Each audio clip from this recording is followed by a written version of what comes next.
What is up guys, it is Jack, back up in this bitch for 10 Meters Fitness, and welcome back to Student Survival Tips. Episode 2 this one, if you want to check out the last one, I'll leave a link in the description. And yeah, this is not based around fitness, contrary to my channel name, so if that's what you're looking for, probably click away now, okay? But yeah, anyway, to get into this. So the first tip I have for you is, this is a strange one based around one of the tips in my previous video, which was make friends with people on your course. This time I'm going to say make friends with people on the course in the year above you.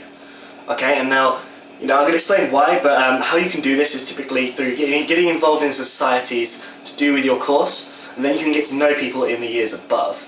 And the reason why I consider that to be helpful is because, obviously, being in the year above, that means they've completed the stuff that you're doing now, the stuff in the current year that you're in. So they can obviously give you advice and help for, completing the shit you're doing now, because they've obviously done it before. But, further than that, this is a bit sneaky, but because they have a lot of, not only the question sheets from last year, because a lot of the time lecturers are too lazy to change them, might be the same as yours, who knows, or very similar, but they'll probably also have the answer and solution sheets to that as well. So, it's a bit sneaky, but worth a try. They might even be able to give you some of the solutions. Who knows? Okay, so the next tip I have for you is to prioritise your effort. Okay, and again, this is kind of similar to something I talked about in the last episode, but this time I'm talking about the specific example where you have two assignments very close together, okay? But say one's worth 5% of your module and another's worth 25% of the module. Okay, it sounds silly me saying it, and it's like, you probably like, why are you telling me this? This is obvious. But, they're close together. Something I see happening quite a lot is if the 5% one is, say, on the Monday, you have the assessment due in, and then the 25% one you have due in on the Wednesday. A lot of the time people can be, in the build-up to this week, a lot of people can be biased to giving more attention to the 5% one simply because it's closer. I'll prioritise this one because this is next and I'm not ready for it. I have days after to work on the 25% one.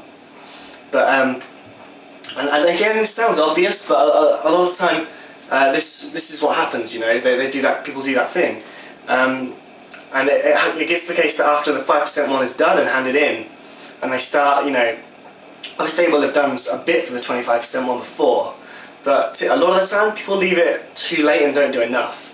So then at the time they have the 2 days, the Tuesday and the Wednesday then, to work on the 25% one, so often I see it that they leave it too late to do it. Not enough of it is done. And the one thing so many people think at that point, I've done it myself, a lot of my friends have done it, is they think, God damn, I wish I'd put more effort on the 25% one sooner. Because when you think about it, it's worth 5%, 5 times as much as the 5% one. So for me, what I would do, even though I do have additional days to work on it, I probably wouldn't mess with the 5% one until I feel I'm ready for the 25% one, or very close to being ready. So because, simply because it's worth so much more, guys, Okay, now the third tip is something I call backwards learning. And what this basically is, a lot of people probably do this already, if you've been successful in higher education, but what it is it's, say you've got an assessment or an exam coming up, the way you prepare for that exam is, rather than the the way I think they probably expect you to do it, which is read through all the source material they've given you, read through all the theory, do all the practice questions, and then that you should be ready for the exam. Instead, what you do first is you go straight to the past papers. So assessments and papers from previous years, similar to what you'll be doing now. Hopefully the exact same assessment, but ones they've set in previous years.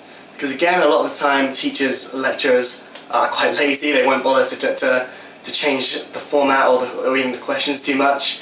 A lot of the time, you can spot patterns in previous papers to have a pretty good idea of the things they're going to ask this year, the format, and exactly what they're going to expect of you. Okay, now bearing that in mind, that can help you out a lot in preparing for this year, for your current next paper. In that like I say, you've got quite a good idea of what they're going to ask, and you can then go to your lecture notes and previous questions and find one similar to what you expect to be asked. And in that way you can get very well prepared for what the questions they have or are going to be setting you. Okay? And because you've got similar questions, you can then go, because obviously on assessment questions you can't ask your lecturers or teachers for help, because they can't give you solutions to the coursework or the exam or whatever. But yeah, you can ask for help on the example questions that might be incredibly similar, and therein, you know, you can kind of connect the two and work out the answers to your actual coursework.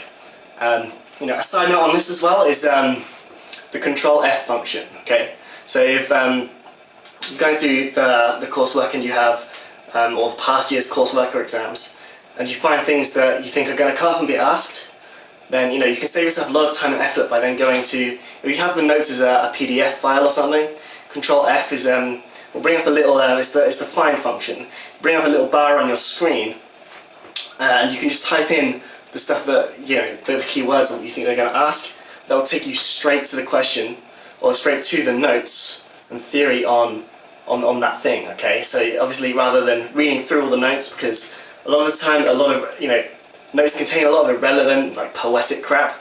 You know what I mean? Like say I'm learning about a certain kind of function for maths, right? You know, if I can Control F, I can take me straight to the notes, rather than, you know, reading perhaps through whole paragraphs of, you know, the history of how the function was, it came to be, and why it came to be, and who invented it, and where they grew up and went to school, what age they died. You know, it just cuts straight to the point and saves you a lot of time and effort. Okay, now the final point I have is to prioritise your exams. And I covered this in a previous video, a bodybuilding video, to do with balancing your time between the gym and your studies, right? But this time I'm going to focus it more around exams themselves and make it more applicable to everyone, not just you know, gym rats. Okay, so what I really mean by prioritising exams is, you know, again, this sounds obvious, but it just helps to have someone say it, I feel, a lot of the time. That is, you know, just remember that exams are everything. They are so crucial. They're normally worth at least 65% of your grade for a module. So bearing that in mind, it makes sense to think that this is the one time, you know, it's all assessed on one day, that there's that one time that your work for the whole year, your work and your learning for the whole year is assessed at this time. So in my mind, it makes a lot of sense to put, you know, a lot of effort and make a lot of sacrifices, and you know, you're organising your time to make sure that you are very much ready for that day, that it's all tested on. When you have multiple responsibilities, and especially if you're a university student or you're college, as you call it in the US, you'll find that you, because you have to take care of yourself and you're not living at home anymore, you have other responsibilities, and you might have that anyway. Like, for example, this is a fitness channel. My example before was the gym. You know, when it gets to exam time, I'm more than willing, you know, to put gym to the side, right? You're more than willing to, you know, my room will get really messy, like it won't be so clean or anything. You know, friends that want to hang out, I'll probably turn them down, you know, more than they're happy with, you know. I mean, I seem like a bit of a waste man, you know. The reality is, it's just all my focus is on exams, because I know that I'm not going to get this opportunity again. Right? You know, even if I manage to get a retake, you know, at my university, it's the max you can get on a retake is 40% the pass mark, and that's obviously not what a lot of people are shooting for. So, and that's quite, you know, an abysmal low grade, really. You know, I'm not happy with that. So during the exam period, I will put gym to the side. You know, I will put social things to the side. If you're involved in societies and things, you know, maybe take it easy on that and really put all your focus into studying. And at that point, it's not about balancing things out anymore. At that point, I'm not trying to juggle, you know, because I know that, yeah, because of how important and crucial exams are to the final grade, you know, it is just all of my effort and intensity goes towards that at that point. But that's your choice, you know. Right, anyway guys, that's pretty much everything I have to say on that today. I hope that has been helpful. I hope you found that interesting. Thanks for watching. I've been Jack with 10 Liters Fitness, and I'll see you guys in the next one.